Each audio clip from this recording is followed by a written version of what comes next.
Hey friend, and welcome back to my YouTube channel. My name's Julie and I'm the knitwear designer behind Twin Stitches Designs. Today is a fun Q&A episode, so grab your knitting, your crocheting, your beverage of choice, and let's dive into answering all of your knitting questions.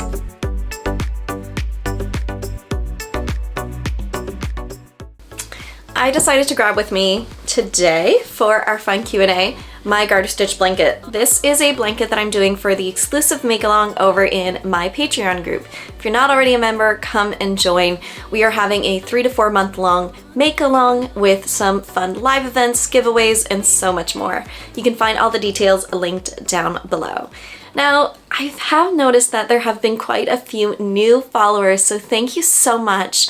I really hope you're enjoying my YouTube channel. It's a little bit more behind the scenes about me. I am a knitter for over 10 years and have been knitting knitwear designs, I would say, for over, it will be 5 years this fall. I've designed over 130 different patterns and just absolutely love sharing my makes and my knitting with you all. I've also created this fun community over on Patreon, which I absolutely adore, and we have some fun book clubs and monthly knit-alongs and free patterns. So if you're ever interested and want to support me more over there, I really appreciate it. As well as my fun YouTube channel is growing and growing, and I couldn't be more thankful. So I'm just so happy to have you here and to be answering all of your questions.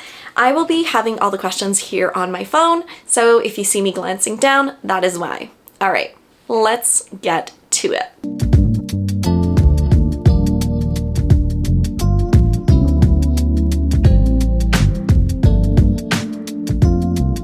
First question, do you use an editor for your patterns? If yes, how did you find one?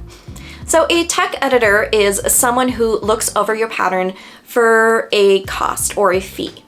They look over your pattern to see if you have any grammar errors, technical errors. They aren't a test knitter, so they're not going to be knitting up a sample, but they're actually going to be looking more for the math, the grammar, the layout. Does it make sense? Do things need to be more clearly said? Do I use a tech editor for my patterns? Yes, I do. There is a full directory on Ravelry. It is called is it knitting? Budding designers. I will put a link to that thread down below, and it actually lists all different types of tech editors worldwide. So depending on your region or what kind of specifications you are looking for, both knit and crochet tech editors are listed there. Now, there is a big difference between a test knitter and a tech editor. A tech editor, they're looking over your entire pattern for a fee, but test knitters, they get the pattern for free, and sometimes, depending on the designer, will include a second pattern of their choice from their shop as a thank you, and they will get to test knit the pattern before anybody else gets it. This is on a voluntary base. Test knitters normally do not get compensated in terms of money or yarn. They will usually get compensated with the final pattern as well as a pattern choice from the designer's Ravelry shop. So there is a big difference between a test knitter and a tech editor. You can find tech editors with the budding designers, and test knitters, you're able to find those usually all over the place. Sometimes you can look on Instagram. There is also Test Knitting Pond. There is also the test knitting pool on Ravelry. There are Facebook groups, different types and places that you can go and find some test knitters. What is your favorite bind off for toe up socks? I really love the Judy's stretchy bind off. I think that's what it's called, is you do a yarn over in between binding off your stitches. Now, the trick for this to not have it flare all over the place is to actually do your bind off a little bit tighter. Because you are including those yarn overs, you technically don't have to knit them crazy loose. The looser you knit with your toe up socks for that bind off, the wider that is going to be. Now, do I have a pair of socks? Let me go grab this pair of socks, for example. I did knit them toe up, and you can see how pretty much they are very even. So I do a yarn over in between, and I do it somewhat tightly, but it's still stretchy that it fits over. I will link the tutorial to that bind off, my favorite one for toe-up socks, down below this video. Next, a word from our sponsor, Create Room. Experience creativity without the clutter. No more digging through bins and boxes to find that one specific tool you need for a project. Create Room has made it their mission to combat the obstacles to creativity and help people spend more time doing what they love. Their Dream Box, Dream Cart, Cubby, and Sew Station give you the ability to organize all of your tools and supplies in sight and within reach. Create room for your creativity, talents, and hobbies. You deserve this. Visit createroom.com or find them on Instagram at createroomco. Creativity awaits. Right now, Create Room is having an incredible sale. Save $200 on your dream box using coupon code JULIEANNKNITTERCRAFTMONTH. That is $200 off of the dream box. If you want to use coupon code TWINSTITCHESDESIGNS at checkout, this will save you $50 off your own cubby. I have been loving my cubby and it fits so many of my notions and tools and extras. So make sure you use those coupon codes and I will link my affiliate links down below. Thank you so much to our amazing sponsor, Create Room, for sponsoring this video. All right, now back to the Q&A. Question number 3. Do you ever get bored of vanilla socks and how do you overcome that? Now, vanilla pair of socks, you may have heard of that in our knitting community, just means plain stockinette. There is no texture, no cables, nothing on the pattern, that it really just is a plain knitted sock. Like this one right here. You see that there's nothing fancy, no textures, nothing going on. It is just plain vanilla. Now, sometimes depending on where you're at, mind-wise and like physically, a plain vanilla socks can be perfect. If you're waiting for an appointment at the dentist and you only have a few minutes, doing a few rounds of stockinette is perfect. Or if you're in the pickup line waiting for your kids from daycare or school, this can be great to have that plain vanilla pair of socks. Now, sometimes you may want a little bit more and you're trying to figure out how to overcome that.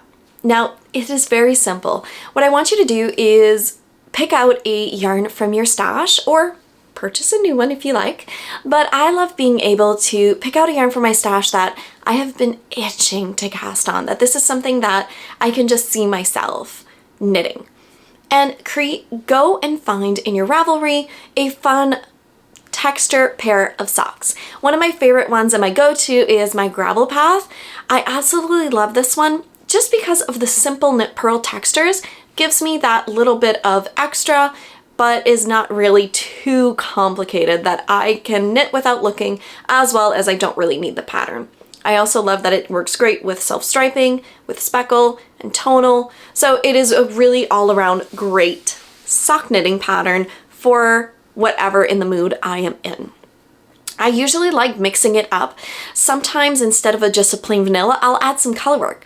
I'll add some stripes. I will add different types of elements to my knitting to make it more interesting.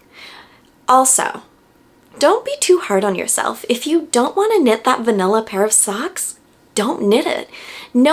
There's no knitting police that is going to come and say, you need to knit on that vanilla socks. You can't cast something new on. You have to do this. Knitting is a craft and is supposed to be something that you love and relaxing to do. If you start putting limitations on yourself or saying you have to knit on this and you have to do this and you have to do that, then you're taking the fun out of the craft and what it's supposed to be. Let go of those expectations that you put on yourself and just be able to enjoy. So if you don't want to knit on that vanilla pair of socks, don't. Cast on a brand new pair of socks, cast on a texture pair of socks, cast on some color work. Another great one that I really love is my Scrappy Socks. This one is perfect for using up those leftovers. It is a vanilla pair of socks, but you are changing color every few rows. So it keeps that interest going while still keeping a very simple texture. So I love switching it up either with some simple textures or even some fun color work. I do find that that is a lot of fun. But again, keep it easy on yourself. What program do you use writing up your patterns? So for writing my patterns, I use Keynote, which is an Apple product, And for all my charts and things, I use Stitch Mastery. Stitch Mastery is amazing because you pay a one-time fee and you have it for life. What's so amazing with Stitch Mastery is it actually creates your chart. You can build your chart and it writes up the instructions for you. So you can either have it as a charted and the written instructions will be written up for you, or you can write it up and it will do the chart for you. I absolutely adore Stitch Mastery, and Keynote is what I use to edit my patterns and just do the full layouts and everything. So it's really simple, but I do find that it works great. When you are creating and if you want to get into knitwear design, I do think that simple is better than overcomplicated. I tend to really like my patterns very simple, very laid out, very clear and concise. I love those titles to have it there that when you are glancing down at your pattern, you can see where you are, what the pattern says, and it's very clear for the knitter. I do like that. That's my aesthetic. So definitely keep in mind if ever you are wanting to get into knitwear design, go and see your favorite designers. What are the things and why are they your favorite designer? Is it the way that they write their patterns? Is it the way that the layout is done? You can take inspiration from that and kind of make your own. I knew when I saw other people's patterns, some of them they didn't have headers. And I knew from there, I said to myself, like, if ever I were to write patterns, I want to make sure that I know this is the header, this is the body, this is where, you know, the foot is and the leg, and everything is clear and concise. And that for me was a big factor. So definitely keep those in mind. Never copy, but you can definitely take inspiration from those. Sorry if I'm cutting so much. I'm having to blow my nose a little bit, so I apologize. The next question is, what designs inspire you? What's your favorite yarn base at the moment? And what's your dream knit project? Okay, there's a few questions in there, so I'm gonna break it down. What designs inspire you? Designs inspire me. I change. I feel as if yarn really inspires me a lot. I absolutely love feeling inspired by the yarn and having the yarn speak to me. Now, I know this sounds a little bit cuckoo for Cocoa Puffs, but I just love being able to feel the yarn, see the yarn in person and say, okay, what do you want to be? You know, take that skein of yarn and figure out if it is a highly variegated yarn. I know from my experience that a textured or cable pattern won't look great. If it's a more beautiful, tonal, lightly speckled, then I could do a colorwork project or a texture pattern. So when I say that what inspires me, it really is the yarn. I love being able to gravitate towards things and let that speak. As knitting different types of patterns, that is something that I have learned throughout the years, is sometimes your design idea and your yarn will not mesh. Have you ever chosen a project and you choose your yarn and you have your project and you're like, this is going to be amazing. You choose maybe this highly variegated yarn and it's so saturated and you chose a beautiful cable pattern and you start knitting it up and you're trying to figure out where is the cable pattern. You can't physically see it because your yarn and pattern just don't mesh together. That can happen.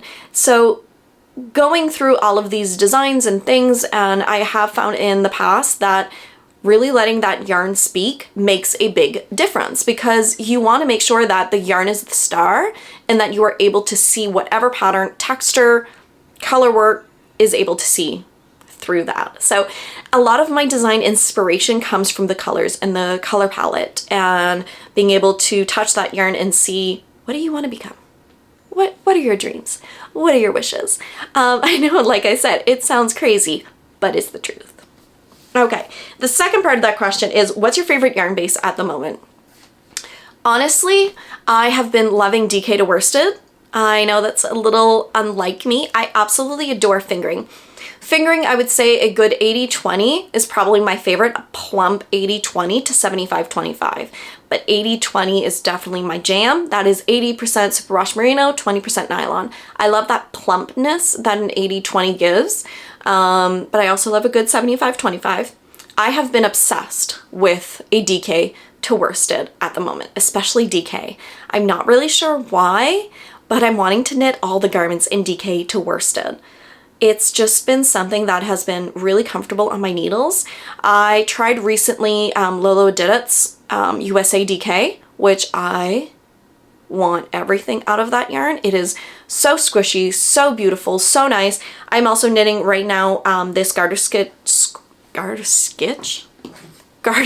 blanket out of Whitney Moonglow. It's DK weight yarn, and I'm obsessed. I've been really enjoying all of the DK weight yarns, and it's something that I'm gravitating a little more towards. Maybe it's, and that's what I mean when design inspires me, is that it really depends on also my moods. Sometimes I really love a fingering weight yarn, and other times I really love a DK. So be okay also with changing your taste and changing your styles. That's okay too. And what is your dream knit project? Oh my goodness gracious. I don't know. That is an amazing question. I have been dying to knit the bubble cardigan by Stephen West. Put it right here. I actually have the yarn. No, I think I have it in storage. I actually have the yarn picked out. I'll put a photo of the yarn here. And that is going to be on my bucket list this summer. I am finishing up a big project at the moment.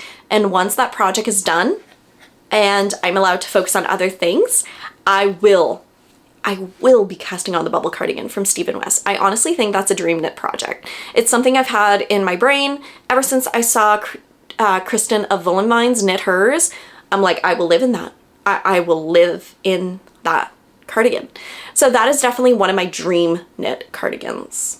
What is the thing you still find difficult / tricky when you design a new garment? Oh my goodness. Garment knitting and designing is a whole beast on itself. When you are designing a garment, it takes a lot of time and energy, and a lot more than people may think or suspect. When you are knitting a garment and designing it, you have to think not only of the size and sample that you're knitting, which is usually going to be your own, but you have to think of every other single size. When you are looking into garment knitting, you have to take account of all of the different sizes of the pattern that you are going to offer. For all of my patterns, I like to be able to offer a wide range of sizes, usually 9 to 10 sizes, from a 30-inch bust all the way to a 60-inch bust before the positive ease. That would be a extra small to a 5XL, but I like to call them 1 from 9 or 1 to 10. And you have all of the measurements for all of those sizes. The trickiest thing is the math. 100% the trickiest thing, no matter how many times I've designed a sweater, cardigan, tee, whatever it is, the math. The math is brutal. For this cardigan that I'm going to be coming out with in a few weeks, I'll put a photo right here. It's my grandpa cardigan. Now, I sent this off, I'm gonna reach this up. For this pattern, before I sent it to my test knitters, I sent it off to a tech editor who looked it over, and there were still errors in my math that test knitters are finding. It's so difficult to be able to make sure that every single size is well tested and well done. It takes hours upon hours. I think writing this sweater pattern, I think I calculated it took me between, I think 10 hours total just to write the pattern. That is not including the time it took to knit, the time it took to do the test knit call, to answer all of the test knitting questions every single day, to publish the pattern, to take photos, nothing. The 10 hours was just me sitting down, writing out, trying to figure out the math for every single size. So definitely grading is one of those things in garment knitting that's just hell. Like, there's no other way to say it, but it ain't fun. That's probably the worst part of the garment knitting, and it's a struggle, and you are always learning, and that's why test knitters are crucial and amazing, because these are actual people that are trying it on their bodies. Every single person is different. And every single person's body is amazing and beautiful, but they are shaped differently. So you want to make sure that your garment or design actually fits the people and to be able to change along the way. So I have amazing test knitters for this pattern that are telling me, hey, you know, it's too tight around the armhole. Is it okay if I add a few stitches in this and that? So I am learning with this pattern, okay, maybe I needed to add a little bit more. So those are the things that you want to test before you release it out to the public. So that once you finally release your pattern, it's been tested, it's been tech edited, and it actually fits on bodies. So grading, hands down, is the most difficult, stressful, worst part, and hardest of designing a garment. Hands down. Different ways to weave in your ends. I will include a fun little tutorial right here on how I weave in my ends. It's just a way that I have done it, and it's my favorite way. So I will actually include a fun clip for you here explaining how I like to weave in my ends. I hope you enjoy. Here is how I weave in the ends on a project. I just finished this fun hat and I now have to weave in the ends. So you can see here that I had these two holding double. Now when you have two yarns holding double, you can either do them together, or if you crisscross them, I find that that closes in whatever little tiny gap that you have here. You want to cross them in the opposite direction. And to be able to weave in your ends, you will need some sort of tapestry needle and a fun pair of scissors. So I'm just going to grab the tapestry needle and place my yarn through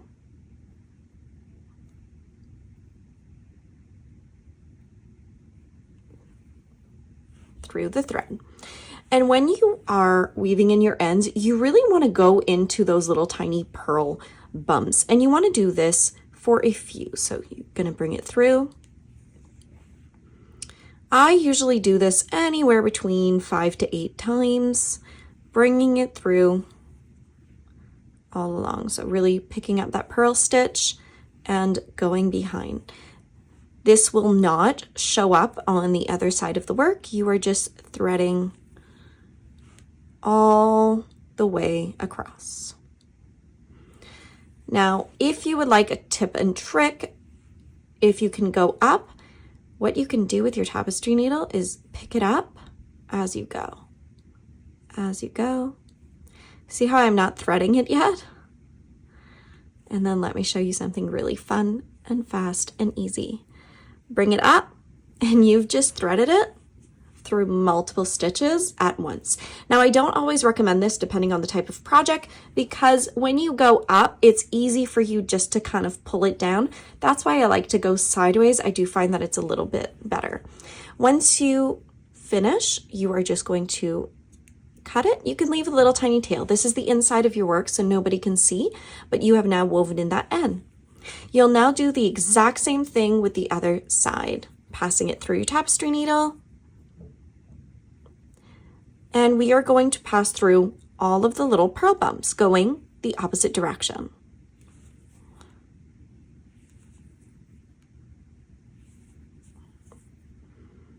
Really lifting up those purl bumps.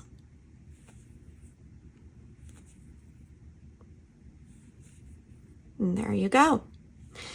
We're also going to cut, leaving little tiny tail. And now when you turn on the other side, you can't see where you woven your ends at all. That is my favorite method of weaving in my ends. Someone asked where to start for a newbie to knitting socks. I'm working on a pair now and it's been hard. Well, I've actually got you covered. So I do have a fun beginner knitting pattern bundle on Ravelry. So I have my perfect DK weight, my perfect worsted weight. I do have a full bundle that's all patterns that are very simple and perfect for beginners. I do have even included with that is top down. I have a full YouTube tutorial going top down, which is free on YouTube, on how to knit socks top down. If you want a full course, I've actually created a course into Thinkific that goes over the full top down. I introduce you to the heel flapping gusset, the German short row heel, as well as the afterthought heel, step-by-step videos, as well as cheat sheets, information, all of that is included. So I give you 3 different places if you are wanting to learn a little bit more and getting into knitting socks, because they are amazing and I love them too. Friends, that is all of your questions. Thank you all so much. I really hope you really enjoyed all of this. And if you did, make sure you give this video a thumbs up and make sure you hit that subscribe button, because there is a giveaway for this episode. So definitely let me know below if you have any other questions, and I might do another Q&A in another few weeks. I love answering all of your questions, or just let me know what you want to see in the next fun series in the podcast episodes. All right, friends, I hope you all have a wonderful and fantastic day, and I will catch you guys again soon. Bye!